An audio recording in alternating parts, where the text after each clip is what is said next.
الحمد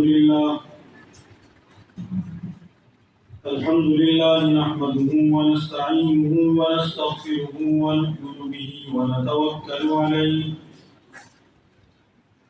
ونعوذ بالله من شرور أنفسنا ومن سيئات أعمالنا من يهده الله فلا مضل له ومن يضلله فلا هادي له ونشهد أن لا إله إلا الله وحده لا شريك له ونشهد أن محمدا عبده ورسوله صلى الله تبارك وتعالى عليه وعلى آله وأصحابه وأزواجه وأتباعه وبارك وسلم تسليما كثيرا كثيرا أما بعد فأعوذ بالله من الشيطان الرجيم بسم الله الرحمن الرحيم اليوم أكملت لكم دينكم وأتممت عليكم نعمتي ورضيت لكم الإسلام دينا سبحان الله. صدق الله مولانا العظيم وبلغنا رسوله النبي الصادق الوعد الأمين. تمام احباب عبادت کی نیت سے ایک مرتبہ نماز والا درود پاک تلاوت فرمائیں. اللهم صل على محمد وعلى آل محمد كما صليت على إبراهيم وعلى آل إبراهيم إنك حميد مجيد. اللهم بارك على محمد وعلى آل محمد كما باركت على إبراهيم وعلى آل إبراهيم إنك حميد مجيد. صاحب صدر محترم و مکرم جناب عبداللطیف خالد چیمہ صاحب دامت برکاتہم، حضرت مولانا قاری محمد طیب حنفی صاحب دامت برکاتہم، حضرت مولانا ہارون صاحب دامت برکاتہم، علماء کرام، طلباء ساتھیوں، حاضرین مجلس، کارکنان و ذمہ داران مجلس احیاء اسلام بھولے والا، الحمدللہ آج ہم اس مرکز ختم نبوت میں سالانہ ختم نبوت کانفرنس کے عنوان سے معنون اس اجتماع میں شریک ہیں، اور یقیناً ہماری یہ شرکت ہمارے لیے نجات کا ذریعہ ہے. ان دینی اجتماعات میں آنا، یہاں بیٹھنا، کچھ کہنا، کچھ سننا، نہ دنیاوی فائدے سے خالی ہے نہ اخروی فائدے سے خالی. دنیا کا فائدہ اس لحاظ سے کہ ہمیں دین کی باتیں سننے کو ملتی ہیں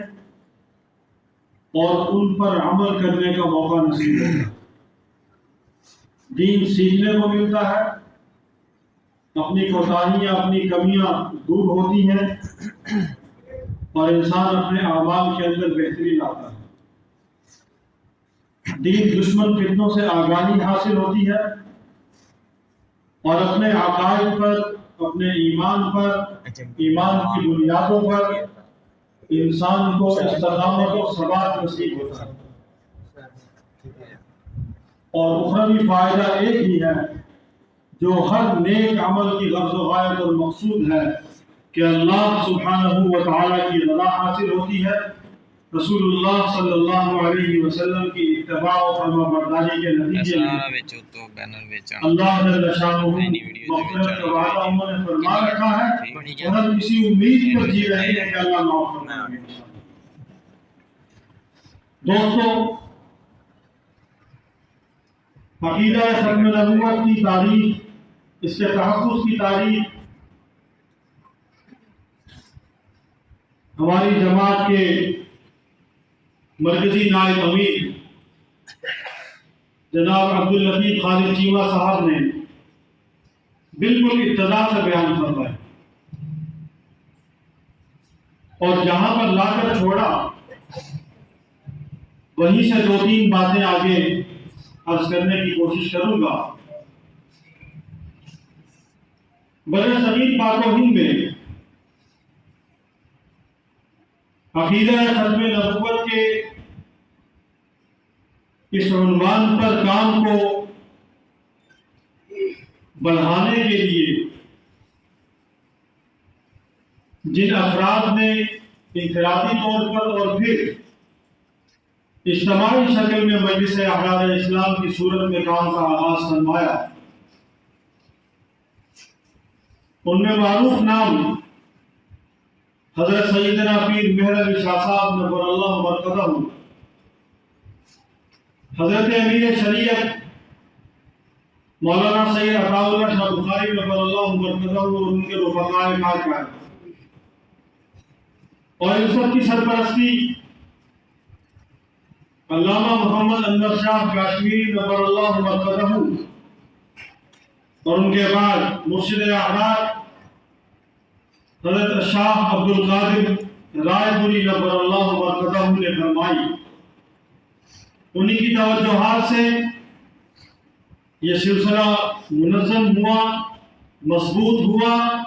اور پورے برصغیر میں ایک مضبوط طاقت کی شکل میں آگے بڑھا، اور اس دشمن کو ناکو چلے چبھائے کہ جسے برطانوی استعمار نے اپنی پوری پشت پناہی اور پوری طاقت کے ساتھ برصغیر میں اپنے پیرول پہ کام کرنے کے لیے یہاں پر لانچ کیا، جسے ہم فتنہ ارتداد قادیانیت کے نام سے جانتے ہیں۔ پاکستان بنا، اس کی تقسیم کے وقت قادیانیوں نے پاکستان کے نقشے پر لشکر چلائے اور پاکستان کو توڑا۔ پاکستان بننے کے بعد قادیانیوں نے اپنی جنم بھومی قادیان کے تحفظ کے لیے سکھوں کے ساتھ اتحاد کیا، ان کے ساتھ معاہدے ہوئے۔ وہی سکھ کہ جنہوں نے ہمارے آباء و اجداد کو، ہمارے خاندانوں کو وہاں سے اجاڑا، اور ہمارے آباء و اجداد ہجرت کرنے پر یہاں مجبور ہوئے، ان کے ساتھ معاہدے ہوئے، یہاں پر ان کے مراکز کو تحفظ دیا اور وہاں اپنے مرکز کے تحفظ کا وعدہ لیا۔ آن دی ریکارڈ ہے سب کچھ۔ مسلمانوں کے ساتھ کھڑے نہیں ہوئے، مسلمانوں کے ساتھ اتحاد نہیں کیا، بلکہ روز اول سے دین اور دین والوں کو نقصان پہنچانے کی کوئی کوشش ایسی نہیں، اس کے پیچھے جس میں کوئی قادیانی شریک نہ ہو۔